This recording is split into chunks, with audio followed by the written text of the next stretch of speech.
Peter, thank you. I'm so grateful, and I'm so grateful to you all. I am Keith Grogg and pastor of Montreat Presbyterian Church. I've never been prouder or more grateful to be part of that congregation than I have been in the last 10 days. I'm mainly here to talk right now about, and Peter, again, you're a mensch. Thank you so much for allowing me in here. I'm mainly here to talk about how proud of and grateful I am to you, DCPC, and your community.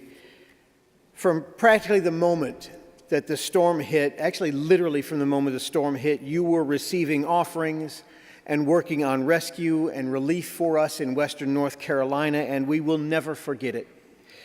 Those ongoing donations are keeping people alive right now. We've been very touched by the outpouring from faithful and humane communities like you.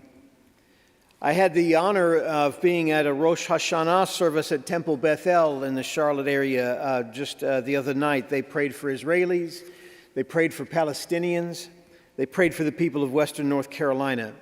Their youth group alone, just the youth group, had raised $12,000 already for Western North Carolina by that night. And I have to say, our friends right down the road from us at Black Mountain Presbyterian Church were unbelievably phenomenal in their disaster ministry. They were absolutely astounding. They utilized their building and their location and their amazing staff and congregation led by Mary Catherine Robinson, just brilliantly and beautifully. When the storm hit, we were in Montreat and many other areas or parts of the area immediately without roads, electricity, water, or power. And so in that instant, our ministry instantly became entirely at the congregational level, person to person, people checking on each other, bringing and sharing food and water and power from generators. Montreat is home to the Montreat Conference Center, Montreat College, 2 churches and other entities, including the Presbyterian Heritage Center. And you may know that among the various institutions, there are theological and other differences. And like everywhere, thank you, Peter, for mentioning this, toxicity in the political sphere doesn't help.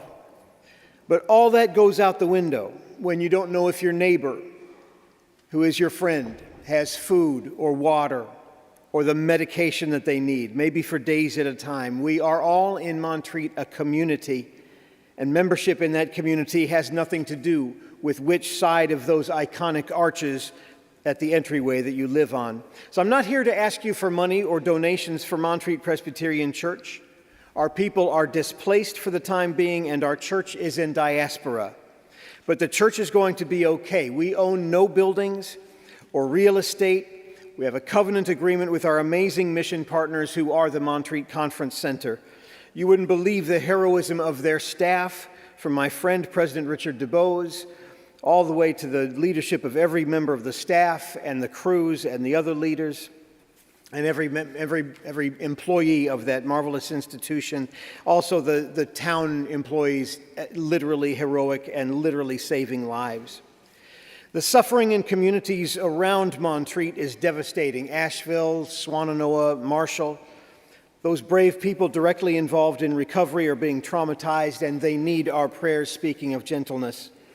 After 9/11, when the mayor of New York City was asked how many had been lost that day, he said, "More than any of us can bear." Friends, I know there are many in this room and joining us everywhere with deep ties to Montreat, and many more whose lives have been impacted in massive ways, who wouldn't have become the faithful people that they are without Montreat. I am one of those people. Mother Teresa famously and in humility called herself a pencil in the hand of God. For the lives that you, Davidson College Presbyterian Church, and your community are saving, and the spiritually irreplaceable place and ministry of Montreat that together you and I can help restore, you have made yourselves God's instruments, and I thank you and I praise God for that beauty. And for those of us who get to see what your love and compassion and generosity are doing, your handwriting is very beautiful.